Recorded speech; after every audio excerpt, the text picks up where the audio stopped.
Hello दोस्तों, आज 6 दिसंबर 2024 शुक्रवार का दिन हो गया है। आज के मुख्य समाचार, बड़ी खबरें, हेडलाइंस और बड़े अपडेट में देश और दुनिया की ताजा बड़ी महत्वपूर्ण खबरें जानेंगे। पूरा वीडियो आप ध्यान से देखिएगा। किसान भाइयों के लिए, कर्मचारियों के लिए, युवाओं के लिए, माताओं और बहनों के लिए, आम जनता से जुड़े कई महत्वपूर्ण बड़े फैसले वीडियो में देखने वाले हैं, है ना। तो बिना टाइम विलंब के शुरुआत करते हैं आज की पहली बड़ी खबर। सबसे पहले तो आपको बताएं कि आज भारतीय रिजर्व बैंक की 6 सदस्यों की मौद्रिक नीति समिति की जो बैठक हुई थी, इस बैठक में जो महत्वपूर्ण फैसले लिए गए, इन फैसलों का ऐलान आज शुक्रवार को आरबीआई गवर्नर करेंगे। यानी लोन लेने वालों के लिए भी रेपो रेट पर महत्वपूर्ण अपडेट आज देखने को मिलेगा। अगर रेपो रेट में कटौती होती है तो लोन की ईएमआई कम हो जाएगी। 3 दिन की ये बैठक होती है और इस बैठक में कई महत्वपूर्ण फैसले लिए जाते हैं और रेपो रेट को लेकर आज सभी की निगाहें रहेगी।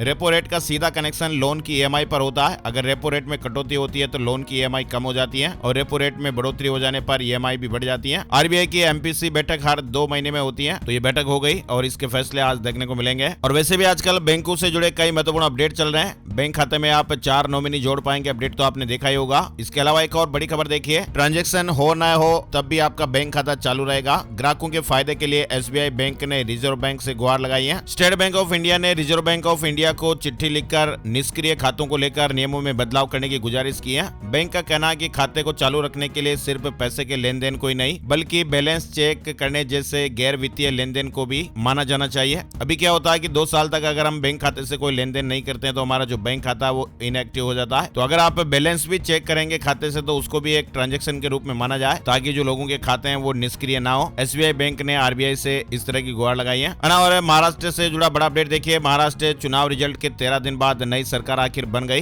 देवेंद्र फडणवीस ने 10 साल में तीसरी बार मुख्यमंत्री पद की शपथ ली और ऐसा करने वाले वे बीजेपी के पहले नेता है। शपथ के बाद वे प्रधानमंत्री मोदी के पास गए और अभिनंदन किया। वहीं फडणवीस के बाद पूर्व मुख्यमंत्री एकनाथ शिंदे ने डिप्टी सीएम पद की शपथ ली है। शिंदे के बाद एनसीपी नेता अजीत पवार ने भी डिप्टी सीएम पद की शपथ ली है। सीएम बनते ही देवेंद्र फडणवीस ने बड़ा एक्शन लिया। पहली कैबिनेट बैठक में महत्वपूर्ण फैसले पर मुहर लगाई। महाराष्ट्र सरकार ने पुणे के मरीज चंद्रकांत शंकर कुड़ारे को अस्थि मज्जा प्रत्यारोपण उपचार के लिए मुख्यमंत्री चिकित्सा सहायता कोष से 5 लाख रुपए की आर्थिक सहायता प्रदान करने के लिए हस्ताक्षर किए। चलिए बड़ी खबर देखिए, दिल्ली में प्रदूषण से जुड़ी हुई है। सुप्रीम कोर्ट पाबंदियों पर ढील देने को राजी, कहा कि पोल्यूशन बढ़ा तो सख्ती बढ़ा देंगे। वहीं 90,000 मजदूरों को 8,000 रुपए दिए जाए। दिल्ली प्रदूषण को लेकर गुरुवार को सुप्रीम कोर्ट में सुनवाई हुई और इसमें कोर्ट दिल्ली में ग्रेप पाबंदियों में ढील देने को राजी हो गया है। हालांकि कोर्ट ने कहा कि पाबंदियां ग्रेप 2 से नीचे नहीं जानी चाहिए। कोर्ट ने आगे ये भी कहा कि मॉनिटरिंग की जरूरत है। अभी हम कमीशन को ग्रेप 2 लागू करने की इजाजत देते हैं और बेहतर होगा कि कमीशन ग्रेप 3 की भी कुछ जरूरी पाबंदियों को जारी रखें। साथ ही अपडेट देखिए, दिल्ली में ग्रेप 3 और 4 को फिलहाल रद्द कर दिया गया है। कुछ प्रतिबंधों को लागू किया जाएगा, यानी अब दिल्ली एनसीआर में ग्रेप का केवल दूसरा चरण ही लागू रहेगा और इसमें उद्योगों और वाणिज्यिक प्रतिष्ठानों में कोयले और लकड़ी के इस्तेमाल पर प्रतिबंध लगे रहेंगे। दिल्ली में स्कूल फिर से खुल गए हैं। सरकार ने आदेश भी जारी कर दिया है। ग्रेप 3 और 4 रद्द होते ही बड़ा अपडेट देखने को मिला है। दिल्ली सरकार ने आदेश जारी करते हुए दिल्ली के स्कूलों को एक बार फिर से खोलने का फैसला किया है। दिल्ली के 26,000 फैक्ट्री मालिकों के लिए गुड न्यूज आ रही है। लाइसेंस मामले में राहत मिल सकती है। दिल्ली के बवाना में 26,000 फैक्ट्री मालिकों को फैक्ट्री लाइसेंस के नवीनीकरण में आ रही दिक्कतों से जल्द ही राहत मिल सकती है। लघु उद्योग भारती के प्रतिनिधिमंडल ने निगमायुक्त से मुलाकात कर उन्हें व्यावहारिक समस्याओं से अवगत कराया है। चलिए बड़ी खबर देखिए, किसान भाइयों से जुड़ा अपडेट है। दिल्ली कूच के लिए किसानों को अनुमति नहीं मिली है। शंभू बॉर्डर पर 7 स्तरीय बैरिकेडिंग की गई। दरअसल किसान भाइयों ने 6 दिसंबर को दिल्ली कूच का ऐलान किया है। वहीं दूसरी तरफ हरियाणा सरकार का कहना है कि किसानों को दिल्ली में प्रदर्शन की इजाजत नहीं मिली है और ऐसे में शंभू बॉर्डर पर हरियाणा की तरफ से बैरिकेडिंग कर सुरक्षा के कड़े इंतजाम किए गए। अर्धसैनिक बलों की 15 कंपनियां तैनात की गई हैं। किसान संगठनों के प्रदर्शन को देखते हुए हरियाणा पुलिस ने आगामी आदेशों तक पुलिस की छुट्टियां भी रद्द कर दी हैं। वहीं राज्य सरकार की ओर से बताया गया कि किसान दिल्ली जाना चाहते हैं मगर उन्हें दिल्ली में प्रदर्शन की अनुमति नहीं मिली है और ऐसे में उन्हें आगे नहीं जाने दिया जाएगा।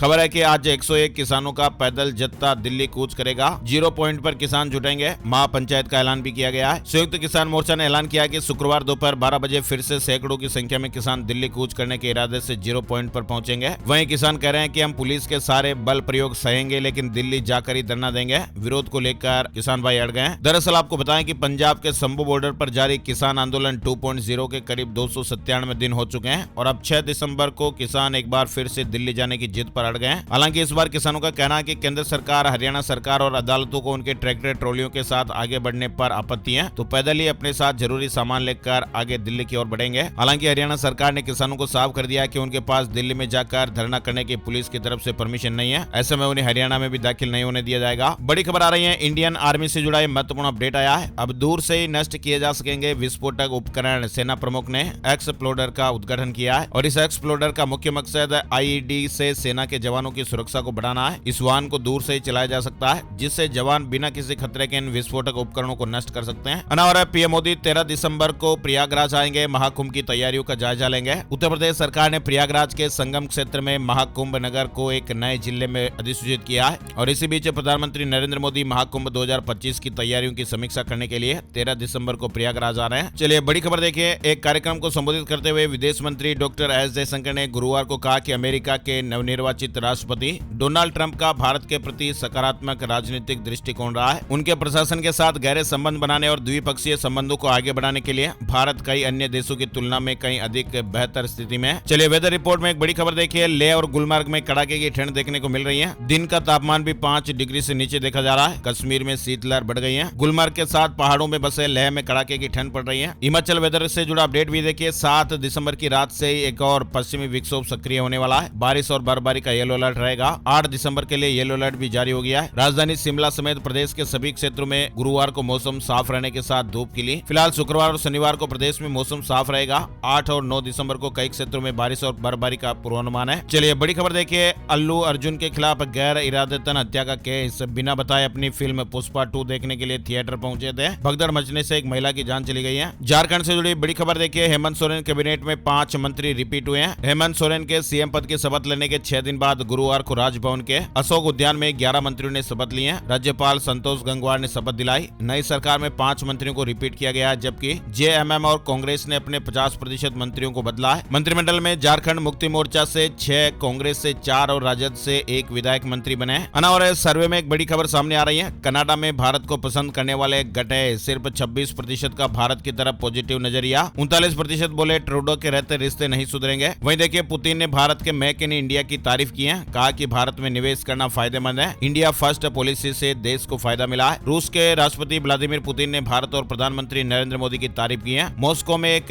इन्वेस्टमेंट फोरम में बोलते हुए पुतिन ने कहा कि भारत ने छोटे और मीडियम स्केल के उद्योगों की स्थिति को स्थिर बनाए रखा है। वहीं पुतिन ने तारीफ करते हुए भारत के मेक इन इंडिया प्रोग्राम की तुलना रूस के इंपोर्ट सब्स्टिट्यूट प्रोग्राम से की है। चलिए बड़ी खबर देखिए। बिटकॉइन पहली बार $1 लाख के पार हो गया है। भारतीय रुपए में इसकी कीमत 46,91,000 रुपए के लगभग हो गई। एक साल में इसने 118% का रिटर्न दिया है। दुनिया की सबसे बड़ी क्रिप्टो करेंसी बिटकॉइन की कीमत पहली बार $1 लाख के पार निकल गई है। वैसे आपको बताएं भारत में क्रिप्टो करेंसी से होने वाली कमाई पर 30% टैक्स देना होगा। इसके अलावा क्रिप्टो करेंसी से ट्रांजैक्शन करने पर 1% का टीडीएस भी लगेगा। किसी को भी क्रिप्टो करेंसी गिफ्ट करने पर भी 30% टैक्स चुकाना होता है। और बड़ी खबर देखिए। इसरो ने इतिहास रच दिया है। प्रोबा 3 मिशन की सक्सेसफुल लॉन्चिंग हो गई है और इसके जरिए अब सूर्य की स्टडी की जाएगी। अंतरिक्ष मौसम की जानकारियां भी मिलेगी। Indian Space Research Organisation ISRO ने प्रोबा 3 मिशन लॉन्च कर दिया है। श्रीहरिकोटा के सतीश धवन स्पेस सेंटर से इस मिशन को गुरुवार शाम 4:04 पर polar satellite launch vehicle PSLV से लॉन्च किया गया।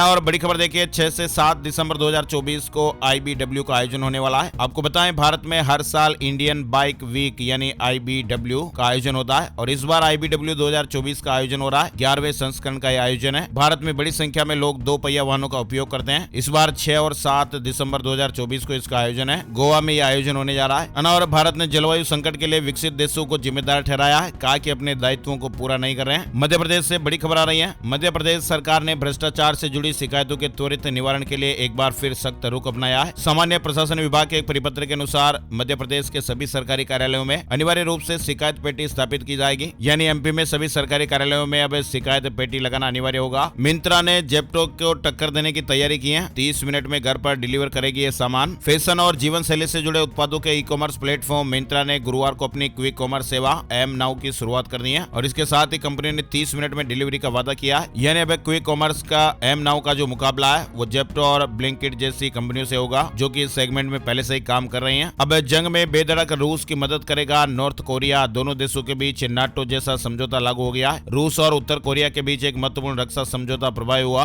और पंजाब में 1 जनवरी से ऑफलाइन वेरिफिकेशन बंद हो जाएंगे। दफ्तरों के झंझटों से राहत मिलेगी। कैबिनेट मंत्री ने कहा कि 95 नई सेवाएं ऑनलाइन होगी। आगामी 1 जनवरी से पंजाब में वेरिफिकेशन से जुड़ी सभी सेवाएं ऑनलाइन मिलेगी। ऑफलाइन वेरिफिकेशन बंद हो जाएगा। पंजाब सरकार ने इसके लिए तैयारियां शुरू कर दी हैं। तालिबान ने महिलाओं की नर्सिंग की पढ़ाई पर पाबंदी लगा दी है। शिक्षा का आखिरी रास्ता भी बंद हो गया। तालिबान ने अफगानिस्तान में महिलाओं की नर्सिंग की ट्रेनिंग पर बैन लगा दिया है। अफगानिस्तान में स्वास्थ्य मंत्रालय के एक अधिकारी ने कहा कि इस मामले मामले में कोई आधिकारिक बयान नहीं आया, लेकिन बैठक के दौरान ही उन्हें कहा गया कि महिलाएं और लड़कियां अब इन संस्थानों में पढ़ाई नहीं कर सकती हैं। वही देखिए, हरियाणा और पंजाब में दिल्ली कूच पर किसान भाई अड़े हुए हैं। बैरिकेडिंग बढ़ गई है। बड़ोली बोले किसानों को रोकने वाला कोई नहीं। वहीं गृह सचिव ने कहा कि बातचीत से मामला सुलझेगा। और उत्तराखंड में चारों धामों की शीतकाल यात्रा 8 दिसंबर को मुख्यमंत्री पुष्कर सिंह धामी ऊखीमठ ओंकारेश्वर मंदिर में पूजा कर शुरुआत करेंगे। उत्तराखंड में इस साल 4 धामों के लिए शीतकालीन यात्रा शुरू की जा रही है, यानी श्रद्धालु चारों धामों के शीतकालीन गद्दी स्थल पर जाकर दर्शन कर सकेंगे। 8 दिसंबर को सीएम धामी ऊखीमठ से बाबा केदार के दर्शन कर शीतकालीन यात्रा की शुरुआत करेंगे। दरअसल उत्तराखंड में 4 धाम यात्रा का समापन हो चुका है, लेकिन इस साल से राज्य सरकार शीतकालीन यात्रा की शुरुआत भी कर रही है, जिसके तहत यात्री चारों धामों के शीतकालीन प्रवास पर जाकर दर्शन कर सकेंगे, ताकि ये यात्रा जो है वो ग्रीष्म काल के साथ साथ पूरे साल भर चलती रहे। गुजरात में फर्जी ईडी टीम ने एक ज्वेलर को लूट लिया। 12 आरोपी इस मामले में गिरफ्तार हुए हैं। एक फरार हो गया।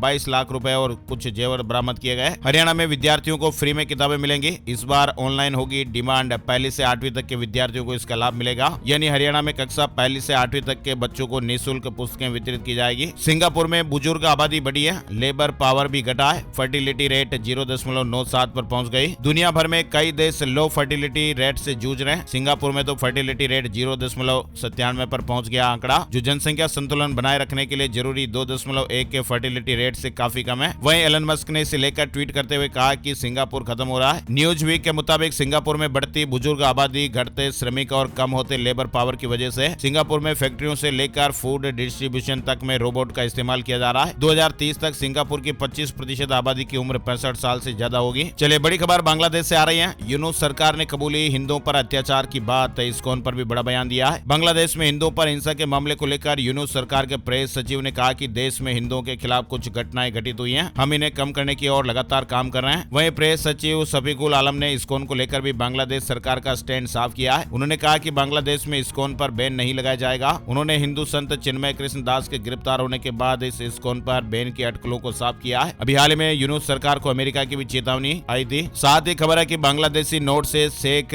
मुजीबुर रहमान की तस्वीर हटाने की तैयारी। नए नोट पर जुलाई के हिंसक प्रदर्शन की तस्वीर होगी और अगले 6 महीने में ये नोट जारी होंगे। खबर है कि बांग्लादेश में करेंसी नोट से पहले राष्ट्रपति शेख मुजीबुर रहमान की तस्वीर हटाने की तैयारी हो रही है। साथ ही खबर है कि बांग्लादेश की यूनुस सरकार लगातार पूर्व पीएम शेख हसीना पर शिकंजा कसते नजर आ रही है। अब बांग्लादेश के अंतर्राष्ट्रीय अपराध न्यायाधिकरण ने अधिकारियों को आदेश देते हुए कहा कि सभी सोशल मीडिया प्लेटफॉर्म से पूर्व प्रधानमंत्री के भाषणों को हटाया जाए। इसके अलावा पूर्व पीएम शेख हसीना के भाषणों के प्रसार पर प्रतिबंध लगाने के आदेश भी दिए गए। बांग्लादेश छोड़ने के बाद शेख हसीना का पहला सार्वजनिक संबोधन भी आया है। कहा कि हिंदुओं पर हमले के लिए यूनुस सरकार जिम्मेदार है। और सैटेलाइट इंटरनेट सर्विस लॉन्च करने की सरकार ने पूरी तैयारी कर ली है। नए साल में देश के करोड़ों मोबाइल यूजर्स को सैटेलाइट ब्रॉडबैंड सर्विस की सुविधा मिल सकती है। एलन मस्क की कंपनी स्टारलिंक भी भारतीय बाजार में एंट्री को तैयार है, लेकिन स्टारलिंक को रोकने के लिए एयरटेल और जियो साथ आ गए और ऐसे में भारत की ये कंपनियां एलन मस्क की टेंशन बढ़ा सकती हैं। पेट्रोल डीजल प्राइस से जुड़ा अपडेट देखिए। $72 के पार हुआ कच्चा तेल। इंटरनेशनल मार्केट में कच्चे तेल की कीमतें $72 के पार हो गई हैं। विशाल मेगा मार्ट से जुड़ी खबर देखिए। सुपरमार्केट चेन चलाने वाली कंपनी विशाल मेगा मार्ट का आईपीओ 11 दिसंबर को सब्सक्रिप्शन के लिए ओपन होगा। 13 दिसंबर तक निवेशक इसमें पैसे लगा पाएंगे। स्विगी के शेयर में 4.18% की तेजी रही। लिस्टिंग के बाद 18% से ज्यादा शेयर चढ़ा। टाटा की इस कंपनी का जलवा देखिए। अनलिस्टेड मार्केट में 300 से 900 रुपए पर पहुंची शेयर की कीमत। बजाज हाउसिंग फाइनेंस की लिस्टिंग के बाद नॉन बैंकिंग फाइनेंशियल कंपनीज यानी एनबीएफसी का बाजार वैल्यू बढ़ा है और इसका फायदा टाटा ग्रुप की एनबीएफसी ब्रांच टाटा कैपिटल को भी हुआ। कंपनी के शेयर जो एक साल पहले 300 रुपए प्रति शेयर बिक रहे थे, अब 900 रुपए प्रति शेयर के स्तर पर पहुंच गए। वहीं यूनिटेक के घर खरीदारों को राहत मिलेगी। नोएडा और अन्य राज्यों में रुके हुए प्रोजेक्ट फिर से शुरू होंगे। यूनिटेक के घर खरीदारों को बड़ी राहत मिलने वाली है। अब इस मामले में सुप्रीम कोर्ट की भी एंट्री हो गई है। कोर्ट ने यूनिटेक की अधूरी रेजिडेंशियल प्रोजेक्ट को फिर से शुरू करने के लिए पंजाब, हरियाणा, कर्नाटक समेत कई और राज्यों को 2 हफ्ते के अंदर मंजूरी देने का निर्देश दिया है। शेयर मार्केट न्यूज अपडेट में आपको बताएं, सेंसेक्स 5 दिसंबर को दिन के निचले स्तर 80,467 से 1298 अंक संभला और दिन भर के कारोबार के बाद ये 809 अंक की तेजी के साथ 81,765 के स्तर पर बंद हुआ। निफ्टी भी दिन के निचले स्तर 24,295 से 413 अंक संभला और ये 240 अंक की तेजी के साथ 24,708 के स्तर पर बंद हुआ। चलिए आगे और भी बड़ी महत्वपूर्ण खबरें आ रही हैं। संभल हिंसा से जुड़ा अपडेट देखिए। घटनास्थल से मेड इन अमेरिका लिखा कारतूस मिला। फोरेंसिक जांच के लिए इसे भेजा गया। इससे पहले 6 खाली कारतूस बरामद किए गए थे, जिसमें से 5 पाकिस्तान में बने थे। आजादी के बाद से संभल में अब तक 14 बार उपद्रव हुआ है। पहले के दंगाइयों पर भी शिकंजा कसा जाएगा, पुलिस चिन्हित कर रही है।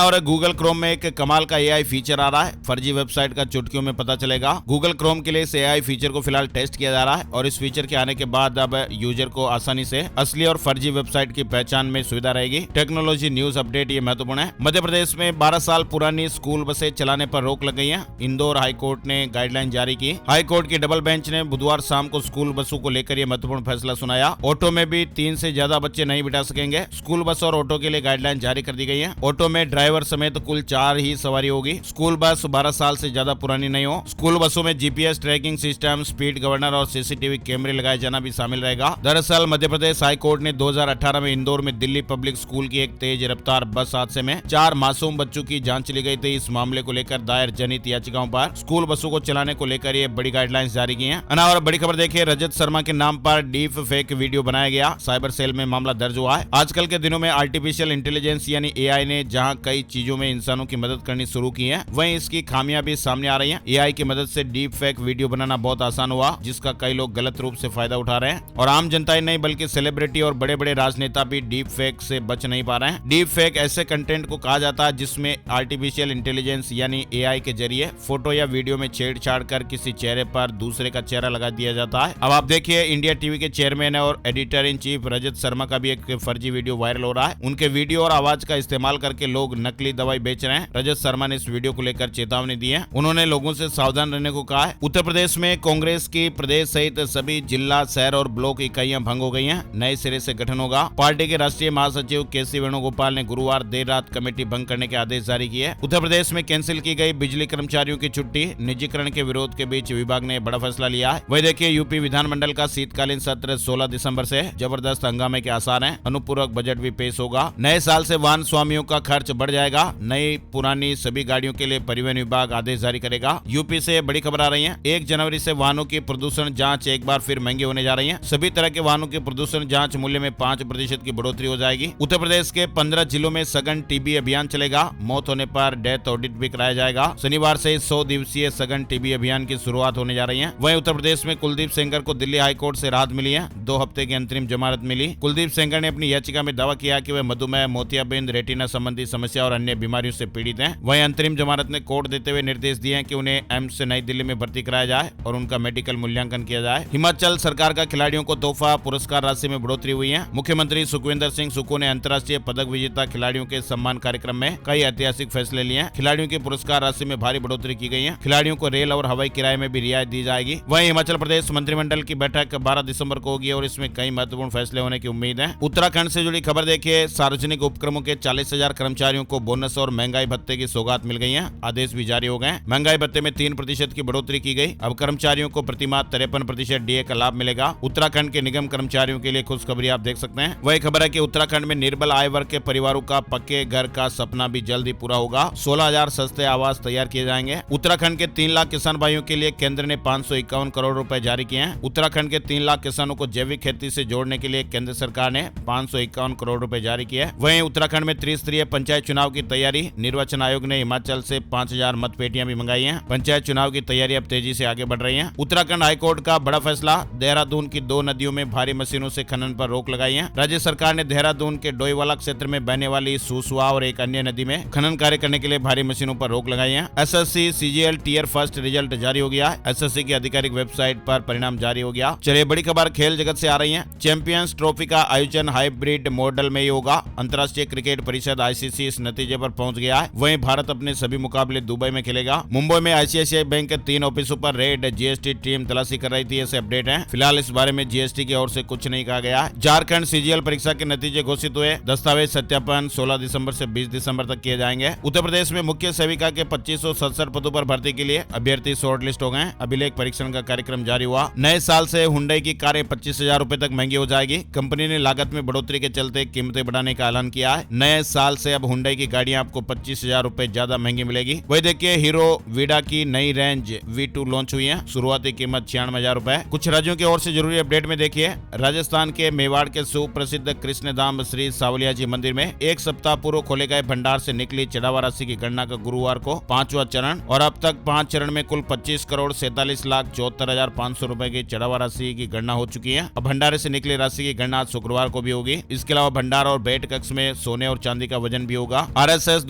सर्विस फॉर्म विड्रॉ व करेक्शन के लिए अप्लाई करने का मौका 11 दिसंबर तक ये मौका दिया जा रहा है। राजस्थान में फरवरी में हो सकती है रीट। पहली बार ओएमआर सीट में मिलेंगे 5 विकल्प। डबल लॉक में पेपर रहेंगे। 10 से 12 लाख स्टूडेंट के शामिल होने का अनुमान है। राजस्थान अध्यापक पात्रता परीक्षा रीट 2024 को लेकर राजस्थान माध्यमिक शिक्षा बोर्ड में लगभग तैयारियां पूरी हो चुकी हैं और इसके लिए बोर्ड ने विज्ञप्ति का फॉर्मेट भी तैयार कर सरकार को भेज दिया है। अब इंतजार सरकार के अप्रूवल का है। आरएएस के अलावा दूसरे अधिकारी भी आईएएस बनेंगे। हाईकोर्ट ने रोक हटा ली है। कहा कि आरएएस एसोसिएशन ने समय बर्बाद किया। 5 लाख जुर्माना भी लगाया। राजस्थानी भाषा को जल्द ही मान्यता मिल सकती है। 8वीं अनुसूची में शामिल करने की मांग को लेकर मुख्य सचिव ने केंद्र सरकार को पत्र लिखा है। वहीं राजस्थान संस्कृत शिक्षा विभाग में 3000 भर्तियां होगी। ग्रेड 3 टीचर, लाइब्रेरियन और प्रयोगशाला सहायक भी रखे जाएंगे। उदयपुर से इंदौर सूरत तक चले वंदे भारत ट्रेन। लोकसभा में उदयपुर सांसद ने विषय रखा। फर्जी सड़क हादसा बताकर क्लेम उठाने की कोशिश की गई। कोर्ट ने 28,25,000 रुपए का क्लेम खारिज कर दिया है। अस्पताल की रिपोर्ट में खुलासा हुआ कि मौत सीढ़ियों से गिरने पर हुई। वहीं राजस्थान के माध्यमिक शिक्षा निदेशालय से जुड़ा अपडेट है। राज्य की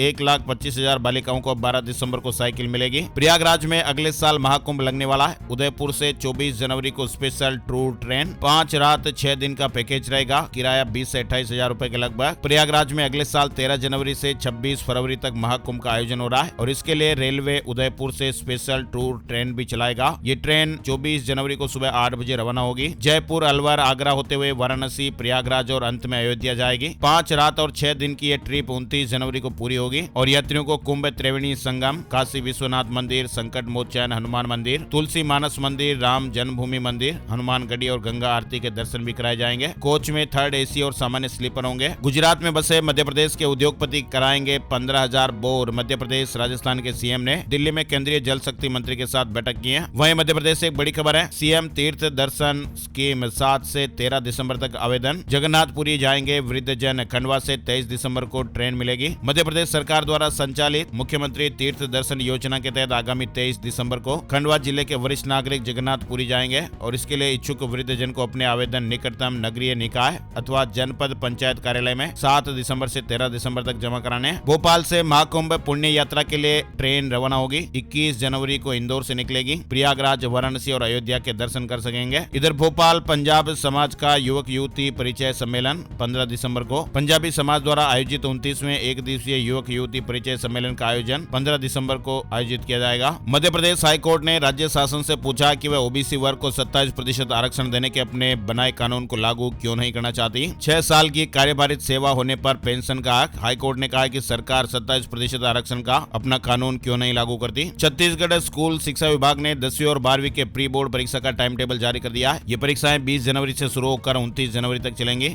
उत्तर प्रदेश सोनभद्र से जुड़ा अपडेट देखिए। महाकुंभ के लिए सोनभद्र से 30 बसें चलेंगी। संगम जाने वाले श्रद्धालुओं का सफर आसान होगा। 24 घंटे सेवाएं मिलेगी। महाकुंभ नगर में 1.5 लाख पौधों से ऑक्सीजन बैंक तैयार होगा। उत्तर प्रदेश प्रयागराज से जुड़ा अपडेट देखिए। महाकुंभ में देश विदेश से आने वाले श्रद्धालुओं को इस बार special high density oxygen forest का आनंद भी मिलने जा रहा है। चंडीगढ़ में 8.5 लाख लोगों का आभा आईडी कार्ड बना। 3 साल से जागरूक किया जा रहा है। अस्पतालों में इलाज आसान हुआ। हरियाणा में हल्की बारिश की संभावनाएं। ठिठुरन बढ़ सकती है। 15 जिलों में कोहरे का भी अलर्ट। मौसम विभाग ने 7 से 8 दिसंबर को कोहरे का अलर्ट जारी किया है। वहीं मौसम वैज्ञानिकों ने कहा कि 7 दिसंबर को पश्चिमी विक्षोभ के कारण पहाड़ों पर बर्फबारी या बरसात हो सकती है और इसके प्रभाव से 8 दिसंबर को हरियाणा के कुछ जिलों में बूंदाबांदी या हल्की बारिश देखने को मिल सकती है। आइए अब आपको बताते हैं gold price today, silver price today, सोने चांदी के भाव। सोने और चांदी की कीमतों में बढ़त देखने को मिली है। 10 ग्राम 24 कैरेट सोने का भाव 61 रुपए बढ़कर 76,453 रुपए पर पहुंच गया। चांदी के भाव 1185 रुपए बढ़कर 91,210 रुपए प्रति किलो पर पहुंच गए। आइए अब आपको बताते हैं कि सितारे क्या कुछ कह रहे हैं। आज का राशिफल। आज 6 दिसंबर शुक्रवार के ग्रह नक्षत्र ध्रुव योग बना रहे और इस शुभ योग के प्रभाव से मेष राशि वालों के बिजनेस में रुके हुए काम पूरे होने की संभावना है। आर्थिक समस्या भी हल होगी। वृष राशि वालों के इनकम सोर्स बढ़ेंगे। आज का दिन अच्छा रहने वाला है। कन्या राशि वालों की डेली इनकम बढ़ सकती है। तुला राशि वालों के लिए फायदे वाली ग्रह स्थितियां बन रही हैं। वृश्चिक राशि वालों की आर्थिक स्थिति बेहतर बनेगी। इसके अलावा कर्क राशि के नौकरी पेशा लोगों का किसी साथी से विवाद हो सकता है। धनु राशि के लोगों के लिए बिजनेस के लिए समय फिलहाल ठीक नहीं है। वहीं बाकी राशियों के लिए समय सामान्य रहेगा, है ना। तो ये थे दोस्तों आज के मुख्य समाचार, बड़ी खबरें, हेडलाइंस और सुर्खियां अपडेट। ये वीडियो अगर आपको थोड़ा सा भी अच्छा लगा तो प्लीज इस वीडियो को आप लाइक जरूर कीजिएगा और इस वीडियो को आप अपने यार दोस्तों, मित्रों और जान पहचान वालों के साथ, मिलने वालों के साथ फेसबुक और व्हाट्सएप पर भी ज्यादा से ज्यादा शेयर कीजिएगा। एक और नई जानकारी और नए वीडियो में फिर मिलेंगे। तब तक के लिए जय श्री राम, जय हनुमान।